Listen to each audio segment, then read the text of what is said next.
നമസ്കാരം, പ്രൈം ന്യൂസിലേക്ക് സ്വാഗതം. ആദ്യം പ്രധാന വാർത്തകൾ. ഇന്ന് ഓശാന ഞായർ. രാജവീഥികളിൽ ദാവീദിന്റെ പുത്രനെ വരവേറ്റ് നാടെങ്ങും കുരുത്തോല പ്രദക്ഷിണം. വിശുദ്ധ വാരത്തിന് തുടക്കമായി. 15 വർഷത്തിനിടെ വയനാട്ടിൽ ഏറ്റവും കുറവ് മഴ പെയ്തത് 2002-ലും 2016-ലും. മഴക്കുറവിന്റെ കെടുതികൾ വരാനിരിക്കുന്നെന്ന് മുന്നറിയിപ്പ്. പുൽപ്പള്ളിയും മുള്ളൻകൊല്ലിയും കുടിവെള്ളക്ഷാമത്തിന്റെ കെടുതിയിൽ. വേനൽ മഴ കിട്ടിയിട്ടും ദാഹം തീരാതെ ഭൂമി.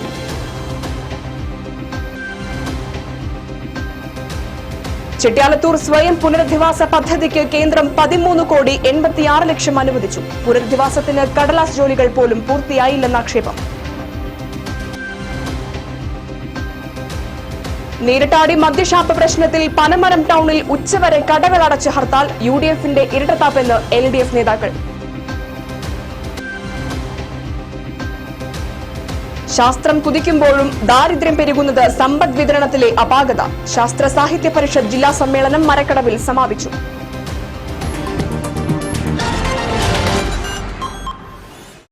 വിശദമായ വാർത്തകളിലേക്ക്. വിശുദ്ധ വാരത്തിന് തുടക്കം കുറിച്ച് ഇന്ന് ഓശാന ഞായർ.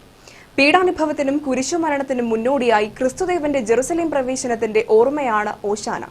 കഴുതപ്പുറത്തേറി ജെറുസലേം ദേവാലയത്തിലേക്ക് ദാവീദിന്റെ സുതൻ എഴുന്നള്ളിയപ്പോൾ ഒലിവുമരച്ചില്ലകൾ വീശി ജെറുസലേം ജനത യേശുവിനെ സ്വീകരിച്ചതിന്റെ ഓർമ്മകളിലാണ് ക്രൈസ്തവ ദേവാലയങ്ങളിൽ ഓശാന പെരുന്നാളിന് കുരുത്തോലുകൾ നൽകുന്നത്.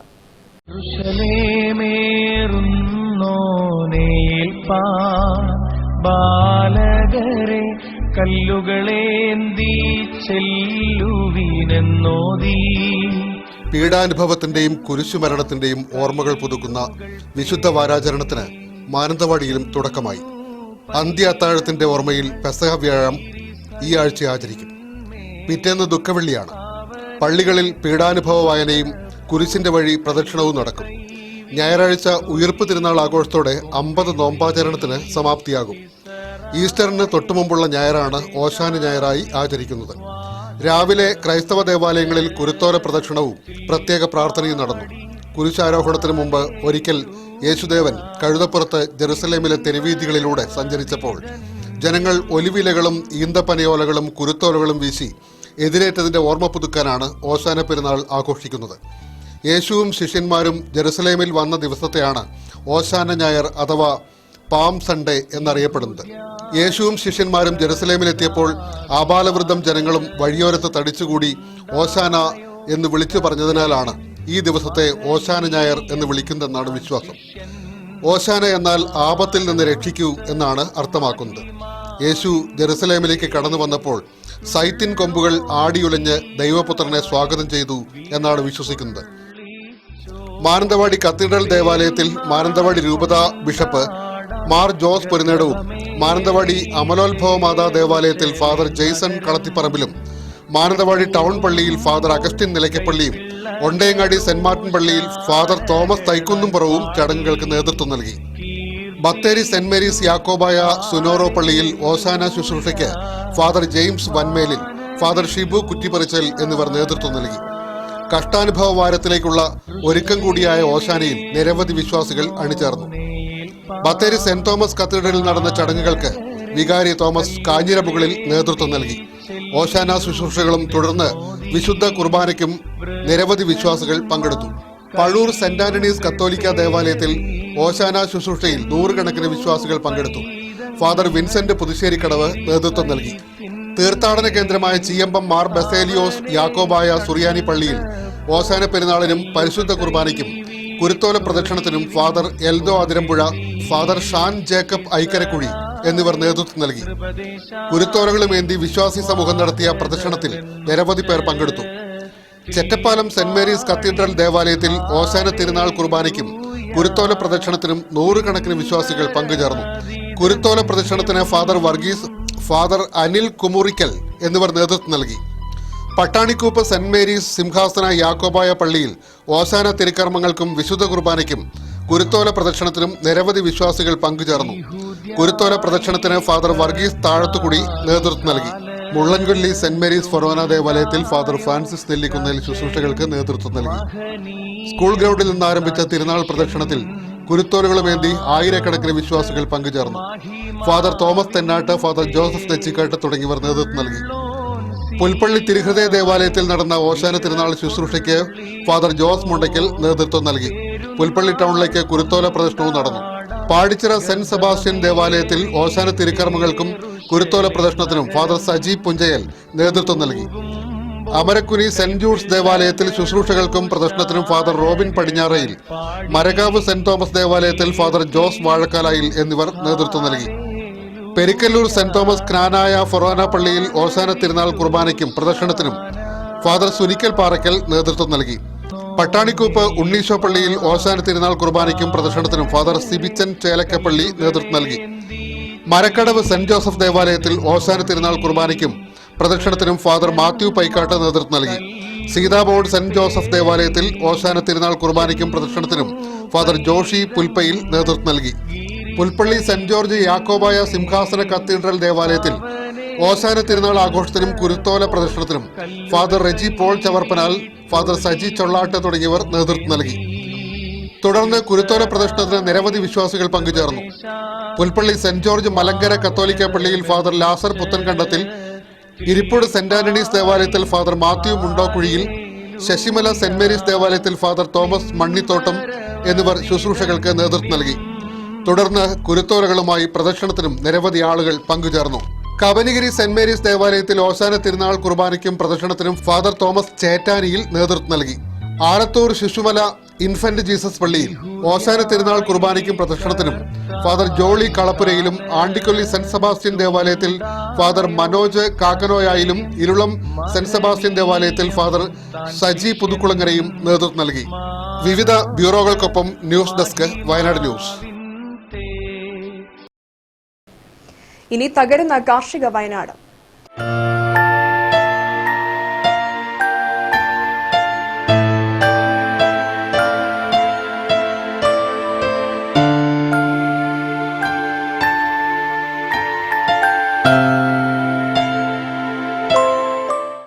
പതിനഞ്ച് വർഷത്തിനിടെ വയനാട്ടിൽ ഏറ്റവും കുറവ് മഴ രേഖപ്പെടുത്തിയത് 2002.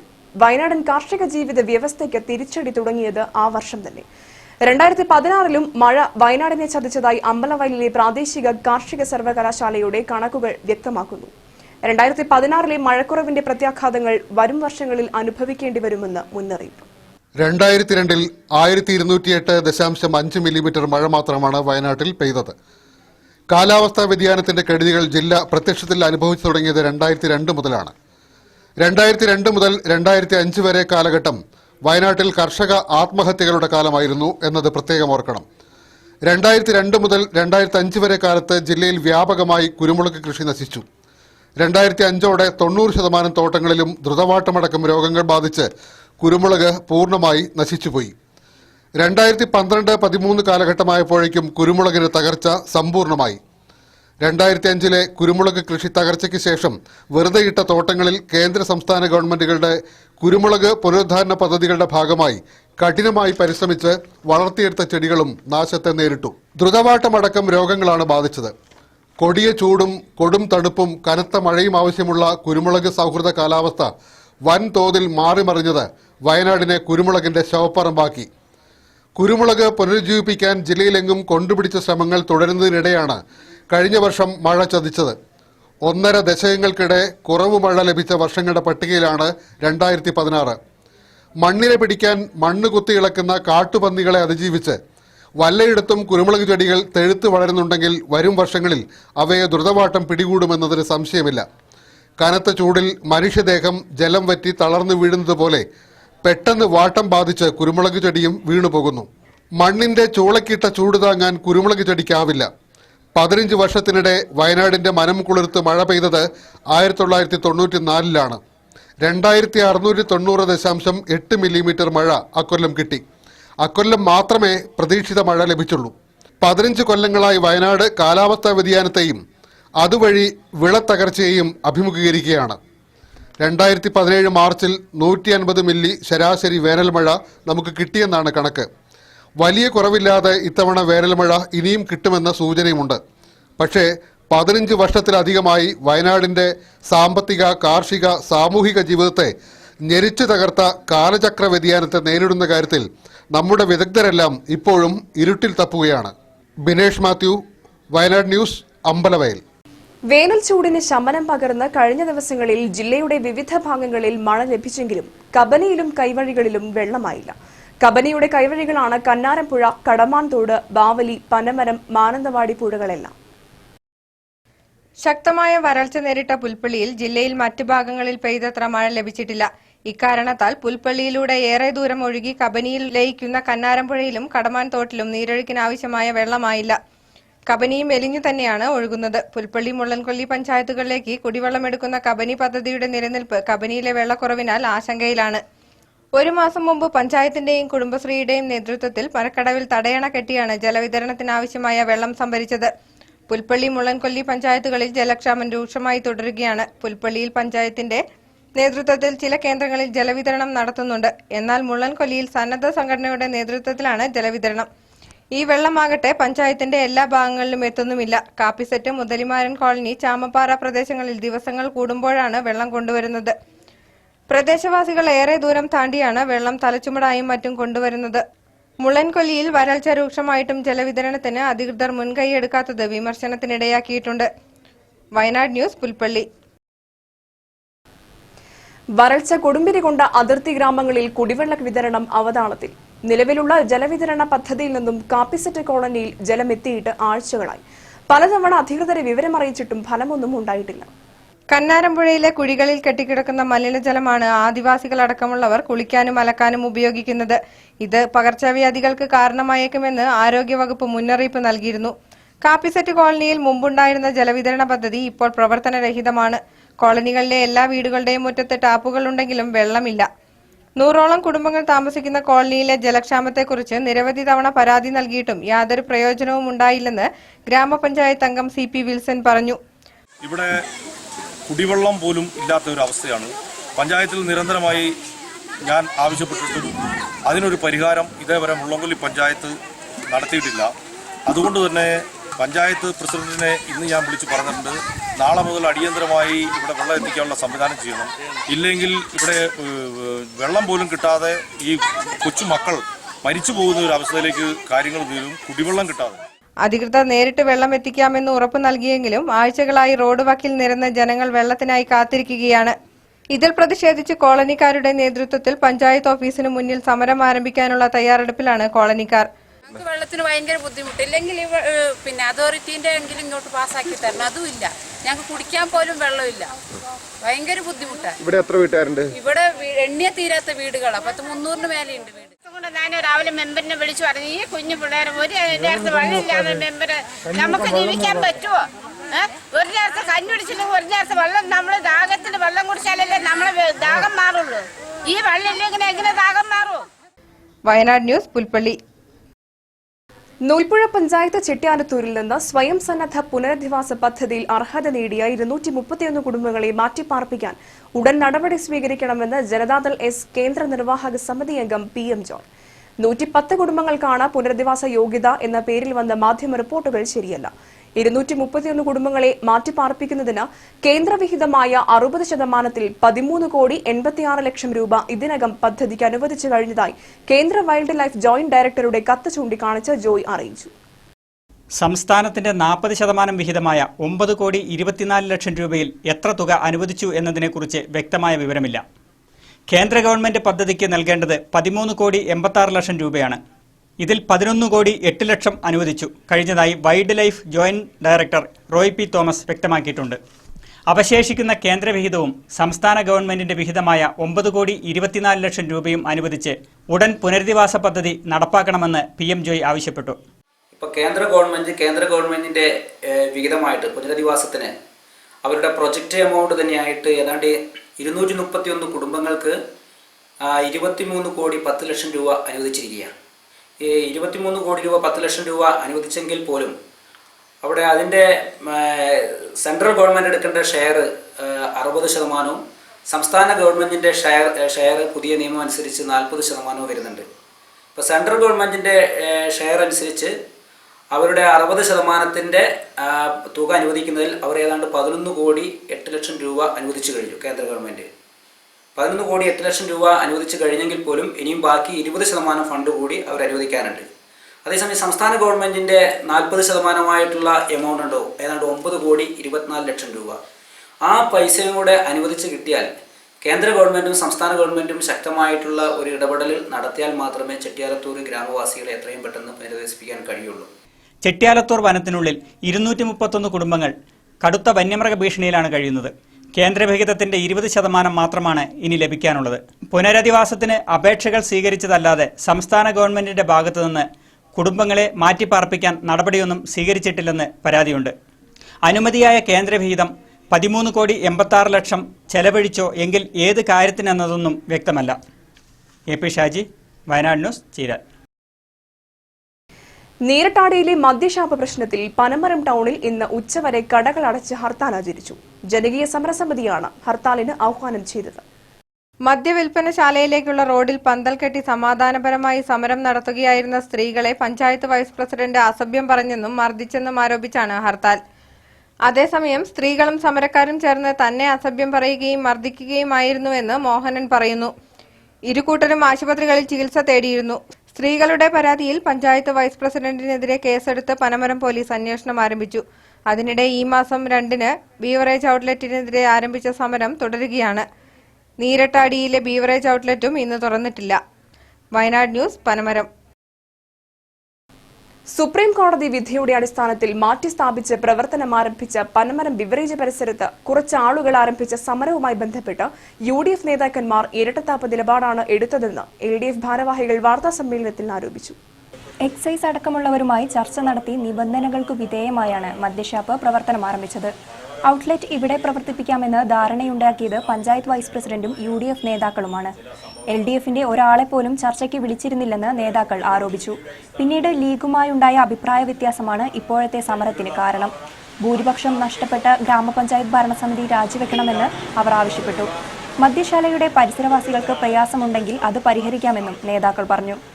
LDF convener PK Balasubramanian, Zubair Kadannoli, Suresh Babu, Majeed TK തുടങ്ങിയവർ സംസാരിച്ചു. അവിടെ ബീവറേജസ് ഔട്ട്ലെറ്റ് മാറ്റി സ്ഥാപിച്ചതുകൊണ്ട് പരിസരവാസികൾക്ക് എന്തെങ്കിലും ബുദ്ധിമുട്ടുകൾ ഉണ്ടാവുന്നുണ്ടെങ്കിൽ അത് പരിഹരിക്കുന്നതിന് ഇന്ന നിർദ്ദേശങ്ങൾ വെക്കുകയും അത് ബന്ധപ്പെട്ട എക്സൈസ് പോലീസ് ഉദ്യോഗസ്ഥന്മാരുടെയും പഞ്ചായത്ത് അധികൃതരുടെയും മുന്നിലാണ് അങ്ങനെ നിർദ്ദേശങ്ങൾ വെച്ച് അത് അംഗീകരിപ്പിച്ചുകൊണ്ട് 2-3 ദിവസത്തോടെ പ്രവർത്തിച്ചത്. വയനാട് ന്യൂസ്, പനമരം. വികസന രംഗത്ത് ബത്തേരി ടൗണിന്റെ മുഖച്ഛായ മാറുന്നു. 10 കോടിയോളം രൂപയുടെ വികസന പ്രവൃത്തികളാണ് ടൗണിൽ പുരോഗമിക്കുന്നത്. ഫുട്പാത്ത്, ബൈപ്പാസ്, ബസ് സ്റ്റാൻഡ് നവീകരണങ്ങളടക്കം പൂർത്തിയാവുകയാണ്. ബത്തേരി MLA, നഗരസഭ, PWD എന്നിവയുടെ ഫണ്ടുകൾ ഉപയോഗിച്ചാണ് ബത്തേരി ടൗണിൽ വികസന പ്രവർത്തനങ്ങൾ നടക്കുന്നത്. ഇതിനായി 10 കോടിയോളം രൂപയാണ് ചെലവഴിക്കുന്നതും. ഫുട്പാത്ത് നവീകരണം അവസാന ഘട്ടത്തിലാണ്. ഇതിനായി 3 കോടിയോളം രൂപ MLA IC ബാലകൃഷ്ണന്റെ ആസ്തി വികസന ഫണ്ടിൽ നിന്നുമാണ് അനുവദിച്ചത്. ഇതിനു പുറമെ ചുങ്കം ബസ് സ്റ്റാൻഡിൽ ഇന്റർലോക്ക് പതിച്ച് നവീകരിക്കുന്നതിനായി 60 ലക്ഷം രൂപ MLA ഫണ്ടാണ് ഉപയോഗിച്ചത്. ബത്തേരി ട്രാഫിക് ജംഗ്ഷൻ മുതൽ മലങ്കര വരെ റോഡ് വീതി കൂട്ടി നവീകരിക്കുന്നതിനായി 4 കോടി രൂപ PWD അനുവദിച്ചു. ഇതിന്റെ നിർമ്മാണ പ്രവൃത്തിയും അന്തിമഘട്ടത്തിലാണ്. ഇതിനു പുറമെ ചുള്ളിയോട് ഫുട്പാത്ത് നവീകരണം, പോലീസ് സ്റ്റേഷൻ റോഡ് എന്നിവയുടെ ഫുട്പാത്ത് നവീകരണത്തിനായി 73 ലക്ഷം രൂപയും PWD ആണ് അനുവദിച്ചത്. ബത്തേരി ടൗണിന്റെ ചിരകാല സ്വപ്നമായ ബിനി ബൈപ്പാസിന്റെ നിർമ്മാണ പ്രവൃത്തിക്കായി 92 ലക്ഷം രൂപ നഗരസഭയാണ് വകയിരുത്തിയിരിക്കുന്നത്. ഇതിന്റെ പ്രവൃത്തി ഉദ്ഘാടനം കഴിഞ്ഞ മാസം മന്ത്രി നിർവഹിച്ചു. പഴയ ബസ് സ്റ്റാൻഡ് ഇന്റർലോക്ക് ചെയ്ത് നവീകരിക്കുന്നതിനായി 20 ലക്ഷം രൂപയും നഗരസഭ നീക്കിവെച്ചിട്ടുണ്ട്. ഈ നിർമ്മാണ പ്രവൃത്തികൾ പൂർത്തിയാവുന്നതോടെ ബത്തേരി ടൗണിന്റെ മുഖച്ഛായ തന്നെ മാറും. വയനാട് ന്യൂസ്, ബത്തേരി. ഉൽപ്പാദിപ്പിക്കുന്ന ജൈവ പച്ചക്കറികൾ വിൽക്കാൻ ഇടമില്ലാതെ കർഷകൻ. നെന്മേരി കല്ലിങ്കര സനിലാണ് കൃഷിയിടത്തിൽ വിളയിച്ചെടുത്ത ജൈവ പച്ചക്കറികൾക്ക് വിപണി കണ്ടെത്താൻ സാധിക്കാതെ ബുദ്ധിമുട്ടുന്നത്. ഉൽപ്പാദിപ്പിക്കുന്ന പച്ചക്കറികൾ വിൽക്കാൻ കൃഷിവകുപ്പ് സാഹചര്യം ഒരുക്കണമെന്നാണ് കർഷകന്റെ ആവശ്യം. കഴിഞ്ഞ 10 വർഷമായി ജൈവ പച്ചക്കറി കൃഷി ചെയ്തുവരുന്ന നെന്മേനി പഞ്ചായത്തിലെ കല്ലിങ്കര സുനിലാണ് ഉൽപ്പാദിപ്പിക്കുന്ന പച്ചക്കറികൾ വിൽക്കാൻ വിപണി കണ്ടെത്താൻ കഴിയാതെ ബുദ്ധിമുട്ടുന്നത്. തന്റെ 3.5 ഏക്കറോളം വരുന്ന കൃഷിയിടത്തിൽ ജൈവ രീതിയിലാണ് ഈ കർഷകൻ കൃഷിയിറക്കുന്നത്. അടുത്തിടെ വരെ ഉൽപ്പാദിപ്പിക്കുന്ന പച്ചക്കറികൾ ബത്തേരി അമ്മായിപ്പാലത്തെ കാർഷിക മൊത്തവിപണന കേന്ദ്രത്തിലെത്തിച്ചാണ് വിൽപ്പന നടത്തിയിരുന്നത്. ഇതുവഴി ഉൽപ്പാദിപ്പിക്കുന്ന പച്ചക്കറികൾക്ക് മാന്യമായ വിലയും ഈ കർഷകന് ലഭിച്ചിരുന്നു. എന്നാൽ അടുത്തിടെ കേന്ദ്രത്തിൽ പുതുതായി ചാർജെടുത്ത സെക്രട്ടറിയുടെ പിടിവാശിയെ തുടർന്ന് വിൽപ്പനശാല അടച്ചുപൂട്ടുകയായിരുന്നു അത്രേ. ഇതോടെ സുനിലടക്കമുള്ള 200ഓളം പച്ചക്കറി കർഷകർ ഉൽപ്പാദിപ്പിക്കുന്ന ഉൽപ്പന്നങ്ങൾ വിൽപ്പന നടത്താൻ ഇടമില്ലാതായിരിക്കുകയാണ്. നിലവിൽ ഈ കർഷകന്റെ കൃഷിയിടത്തിൽ ചീര, കണിവെള്ളരി, കക്കരി, പച്ചമുളക്, ക്യാരറ്റ്, ക്യാബേജ് തുടങ്ങിയ വിളകൾ വിളവെടുപ്പിന് തയ്യാറായി നിൽക്കുകയാണ്. വിഷുവിനോടനുബന്ധിച്ച് ഹോർട്ടികോർപ്പ് 2 ദിവസം ചന്ത നടത്താൻ ഈ കർഷകന് അവസരം നൽകിയിട്ടുണ്ട്. ഇത് കഴിഞ്ഞാൽ ഉൽപ്പാദിപ്പിക്കുന്ന ഉൽപ്പന്നങ്ങൾ എന്ത് ചെയ്യണമെന്നറിയാതെ വിഷമിക്കുകയാണ് ഈ യുവ കർഷകൻ. കൃഷി വകുപ്പിന്റെ ഭാഗത്തു നിന്നും ജൈവ പച്ചക്കറികൾ ഉൽപ്പാദിപ്പിക്കുന്ന കർഷകർക്ക് അവരുടെ ഉൽപ്പന്നങ്ങൾ വിൽപ്പന നടത്താൻ സൗകര്യമൊരുക്കണമെന്നാണ് ആവശ്യമുയരുന്നത്. ഈ വിഷുക്കാലത്തേക്കുള്ള എല്ലാവിധ പച്ചക്കറികളും വിളവെടുക്കാൻ ആയിട്ടുണ്ട്. അത് 100% ജൈവ രീതിയിലാണ്. ഇത്രയും കാലം വെച്ചാൽ അമ്മായിപ്പാലം ബത്തേരി അമ്മായിപ്പാലത്താണ് കൊടുത്തുകൊണ്ടിരുന്നത്. പെട്ടെന്ന് ഒരു മുന്നറിയിപ്പല്ല ചന്ത നിർത്തുകയും അപ്പോൾ അതുകൊണ്ടിപ്പോൾ ഞങ്ങൾ ആ വഴിക്ക് എടുക്കാത്തൊരു അവസ്ഥയാണ് വരുന്നത്. അതുവെച്ചാൽ ഹോർട്ടികോർപ്പുകാരെ ഇപ്പോൾ സമീപിച്ചിട്ടുണ്ട്.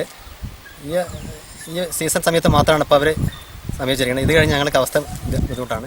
വയനാട് ന്യൂസ്, ബത്തേരി.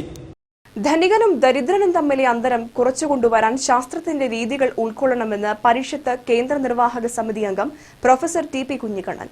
ലോകം ശാസ്ത്രരംഗത്ത് മുന്നേറുമ്പോൾ ദാരിദ്ര്യം വർദ്ധിക്കുന്നു എന്നത് സമ്പദ് വിതരണത്തിലെ അപാകതയാണെന്നും ശാസ്ത്രരീതി ഉൾക്കൊള്ളുമ്പോഴാണ് സന്തുലിത സമൂഹം രൂപം കൊള്ളുന്നതെന്നും അദ്ദേഹം പറഞ്ഞു. ശാസ്ത്ര സാഹിത്യ പരിഷത്ത് 36ാമത് വയനാട് ജില്ലാ സമ്മേളനം മരക്കടവ് ഗവൺമെന്റ് LP സ്കൂളിൽ ഉദ്ഘാടനം ചെയ്യുകയായിരുന്നു അദ്ദേഹം. ആഗോളവൽക്കരണത്തിന്റെ കാൽനൂറ്റാണ്ട്, വയനാടിന്റെ ജലലഭ്യത, ജലസംരക്ഷണ സാധ്യത എന്നീ വിഷയങ്ങളിൽ PU ദാസ് ക്ലാസുകളെടുത്തു. ജില്ലാ പ്രസിഡന്റ് P. സുരേഷ് ബാബു അധ്യക്ഷനായിരുന്നു. ബിജോ പോൾ, CG ജയപ്രകാശ്, ഗ്രാമപഞ്ചായത്ത് പ്രസിഡന്റ് ഗിരിജ കൃഷ്ണൻ, പുൽപ്പള്ളി ഗ്രാമപഞ്ചായത്ത് പ്രസിഡന്റ് ബിന്ദു പ്രകാശ്, വൈസ് പ്രസിഡന്റുമാരായ ശിവരാമൻ പാറക്കുഴി, KJ പോൾ, ജില്ലാ പഞ്ചായത്ത് അംഗം വർഗീസ് മുരിയൻകാവിൽ, MM ടോമി എന്നിവർ പ്രസംഗിച്ചു. ഇന്ന് നമ്മുടെ രാജ്യമൊത്തത്തിലും ദേശീയ അടിസ്ഥാനത്തിലും അന്തർദേശീയ അടിസ്ഥാനത്തിലും നമ്മൾ നേരിട്ടുകൊണ്ടിരിക്കുന്ന നമ്മൾ അഭിമുഖീകരിക്കുന്ന കഴിഞ്ഞ കാൽനൂറ്റാണ്ട് കാലമായി ഇന്ത്യയിൽ നടപ്പാക്കിക്കൊണ്ടിരിക്കുന്ന നവലിബറൽ പരിഷ്കാരങ്ങൾ അല്ലെങ്കിൽ ആഗോളവൽക്കരണത്തിന്റെ നീക്കിബാക്കി എന്താണ്? കാൽനൂറ്റാണ്ടായിട്ട് ഈ രാജ്യം അതിലേക്ക് എന്താണ് അവസാനമായി നിൽക്കുന്നത്? വയനാട് ന്യൂസ്, പുൽപ്പള്ളി. മാനന്തവാടി മർച്ചന്റ്സ് അസോസിയേഷന്റെ ആസ്ഥാന മന്ദിരമായ വ്യാപാരി ഭവനിൽ നവീകരിച്ച് പ്രത്യേകം സജ്ജമാക്കിയ അസോസിയേഷൻ ഓഫീസിന്റെ ഉദ്ഘാടനം നാളെ നടക്കുമെന്ന് ഭാരവാഹികൾ വാർത്താ സമ്മേളനത്തിൽ അറിയിച്ചു. രാവിലെ 11-ന് വ്യാപാരി വ്യവസായി ഏകോപന സമിതി പ്രസിഡന്റ് T. നസ്രുദ്ദീൻ ഉദ്ഘാടനം നിർവഹിക്കും. നഗരസഭാ ചെയർപേഴ്സൺ VR പ്രവീജ് മുഖ്യാതിഥിയായിരിക്കും. വിവിധ രംഗങ്ങളിൽ കഴിവ് തെളിയിച്ചവരെ ചടങ്ങിൽ ആദരിക്കും. വാർത്താ സമ്മേളനത്തിൽ K. Usman, PV Mahesh, MK Shihabuddin, K. Shanu എന്നിവർ പങ്കെടുത്തു. നവീകരിച്ച ഏറ്റവും അത്യന്താധുനിക സൗകര്യങ്ങളോട് നവീകരിച്ച എക്സിക്യൂട്ടീവ് ഹാളിൻ്റെ ഉദ്ഘാടനം 10-ാം തീയതി രാവിലെ 11 മണിക്ക് നമ്മുടെ സംസ്ഥാന പ്രസിഡന്റ് ശ്രീ T. നസ്രുദ്ദീൻ നിർവഹിക്കുകയാണ്. ഈ നസ്രുദ്ദീൻ നിർവഹിക്കുന്നതോടൊപ്പം തന്നെ നമ്മുടെ മാനന്തവാടി മുനിസിപ്പൽ ചെയർപേഴ്സൺ ബഹുമാന്യായ VR പ്രവീജ് അദ്ദേഹത്തിൻ്റെ മുഖ്യ കാർമ്മികത്വത്തിൽ ആണ് ഇത് നിർവഹിക്കപ്പെടുന്നത്. ഈ എക്സിക്യൂട്ടീവ് ഹാള് മാനന്തവാടി ഒരു ഓഫീസ് എന്നുള്ള നിലയ്ക്ക് എല്ലാവർക്കും ഒരു മാതൃകയാകാവുന്ന നല്ല രീതിയിലുള്ള എല്ലാ ഫർണിഷിങ്ങും നടത്തിയ വളരെ ഭംഗിയായ ഒരു ഓഫീസാണ്. ഫുട്ബോൾ ആരാധകർക്ക് ആവേശമായി ബത്തേരിയിൽ ഇന്നു മുതൽ അഖിലേന്ത്യാ ഫ്ലഡ്ലിറ്റ് സെവൻസ് ഫുട്ബോൾ ടൂർണമെന്റിന് തുടക്കം. ബത്തേരി പ്രിയദർശിനി കൾച്ചറൽ ഫോറത്തിന്റെ നേതൃത്വത്തിലാണ് ടൂർണമെന്റ്. കിഡ്നി രോഗികളുടെ ചികിത്സാ ധനശേഖരണാർത്ഥമാണ് നഗരസഭാ സ്റ്റേഡിയത്തിൽ ടൂർണമെന്റ് സംഘടിപ്പിക്കുന്നത്. കിഡ്നി രോഗികളുടെ ചികിത്സാ ധനശേഖരണാർത്ഥമാണ് ഫുട്ബോൾ ടൂർണമെന്റ് സംഘടിപ്പിക്കുന്നത്. ടൂർണമെന്റിൽ വിവിധ സംസ്ഥാനങ്ങളിൽ നിന്നായി 20 ടീമുകളാണ് പങ്കെടുക്കുക. രാത്രി 8 മണിക്കാണ് മത്സരം ആരംഭിക്കുന്നത്. മത്സരത്തിന് മുന്നോടിയായി എല്ലാ ദിവസങ്ങളിലും 7 മണിക്ക് ജില്ലയിലെ ജൂനിയർ ടീമുകളുടെ പ്രദർശന മത്സരവും ഉണ്ടായിരിക്കും. ടൂർണമെന്റിൽ നിന്നും ലഭിക്കുന്ന വരുമാനം കിഡ്നി സംബന്ധമായ രോഗത്താൽ കഷ്ടപ്പെടുന്ന രോഗികൾക്ക് നൽകുമെന്ന് ടൂർണമെന്റ് സംഘാടക സമിതി ഭാരവാഹികൾ പറഞ്ഞു. വേദന അനുഭവിക്കുന്ന കിഡ്നി രോഗികൾക്ക് അവരുടെ ഡയാലിസിസ് നടത്തുന്നതിന് വേണ്ടിയുള്ള സഹായമാണ് ഇത് ഉദ്ദേശിക്കുന്നത്.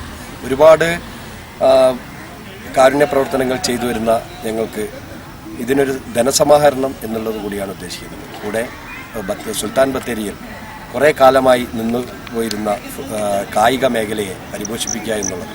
ഞങ്ങളുടെ ഓരോ കളിയുടെയും തൊട്ടു മുമ്പ് വയനാട് ജില്ലയിലെ ജൂനിയേഴ്സിൻ്റെ ഒരു മത്സരം അത് അവർക്കൊരു പ്രോത്സാഹനമായി കൊണ്ടുകൂടി നടത്തും. 2 ആഴ്ചക്കാലം നീണ്ടു നിൽക്കുന്ന ടൂർണമെന്റിന്റെ എല്ലാ ഒരുക്കങ്ങളും പൂർത്തിയായി. ടൂർണമെന്റ് നടക്കുന്ന നഗരസഭാ സ്റ്റേഡിയത്തിൽ 5000 പേർക്ക് കളി കാണാനുള്ള സൗകര്യങ്ങളും സംഘാടകർ ഒരുക്കിയിട്ടുണ്ട്. വയനാട് ന്യൂസ്, ബത്തേരി. ബൈക്കും KSRTC ബസും കൂട്ടിയിടിച്ച് വിദ്യാർത്ഥി മരിച്ചു. നമ്പ്യാർകുന്ന് ചെമ്പകച്ചാൽ ജയപ്രകാശിന്റെയും ബിന്ദുവിന്റെയും മകൻ വൈഷ്ണവാണ് മരിച്ചത്. ചീരാൽ മോഡൽ ഹയർ സെക്കൻഡറി സ്കൂളിലെ 9ാം ക്ലാസ് വിദ്യാർത്ഥിയാണ്. ഇന്നലെ വൈകുന്നേരം എരുമാട് വെച്ചാണ് അപകടമുണ്ടായത്. സ്കൂൾ അവധിക്ക് എരുമാടുള്ള ബന്ധുവീട്ടിൽ പോയതായിരുന്നു വൈഷ്ണവ്. ബൈക്ക് ഓടിച്ചിരുന്ന ബിനുവിനെ പരിക്കുകളോടെ സ്വകാര്യ ആശുപത്രിയിൽ പ്രവേശിപ്പിച്ചു. വയനാട് ന്യൂസ് ഇനി മുതൽ യൂട്യൂബിലും ഫേസ്ബുക്കിലും ലഭിക്കും. യൂട്യൂബിൽ വയനാട് ന്യൂസ് ലഭിക്കാൻ youtube.com/user/vaynaadivision/videos എന്ന ലിങ്ക് ക്ലിക്ക് ചെയ്യുക. ഫേസ്ബുക്കിൽ വയനാട് ന്യൂസ് ലഭിക്കാൻ facebook.com/wvവയനാട് ന്യൂസ്. പ്രധാന വാർത്തകളിലേക്ക് വീണ്ടും. ഇന്ന് ഓശാന ഞായർ. രാജവീഥികളിൽ ദാവീദിന്റെ പുത്രനെ വരവേറ്റ് നാടെങ്ങും കുരുത്തോല പ്രദക്ഷിണം. വിശുദ്ധ വാരത്തിന് തുടക്കമായി. 15 വർഷത്തിനിടെ വയനാട്ടിൽ ഏറ്റവും കുറവ് മഴ പെയ്തത് 2002-ലും 2016-ലും. മഴക്കുറവിന്റെ കെടുതികൾ വരാനിരിക്കുന്നെന്ന് മുന്നറിയിപ്പ്. പുൽപ്പള്ളിയും മുള്ളൻകൊല്ലിയും കുടിവെള്ളക്ഷാമത്തിന്റെ കെടുതിയിൽ. വേനൽ മഴ കിട്ടിയിട്ടും ദാഹം തീരാതെ ഭൂമി.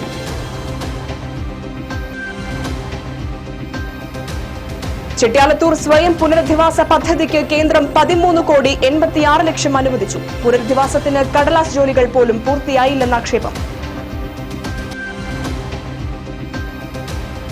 നീരട്ടാടി മദ്യഷാപ്പ് പ്രശ്നത്തിൽ പനമരം ടൗണിൽ ഉച്ചവരെ കടകളടച്ച് ഹർത്താൽ. UDF-ന്റെ ഇരട്ടത്താപ്പെന്ന് LDF നേതാക്കൾ.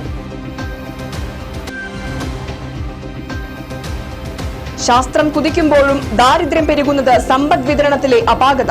ശാസ്ത്ര സാഹിത്യ പരിഷത്ത് ജില്ലാ സമ്മേളനം മരക്കടവിൽ സമാപിച്ചു.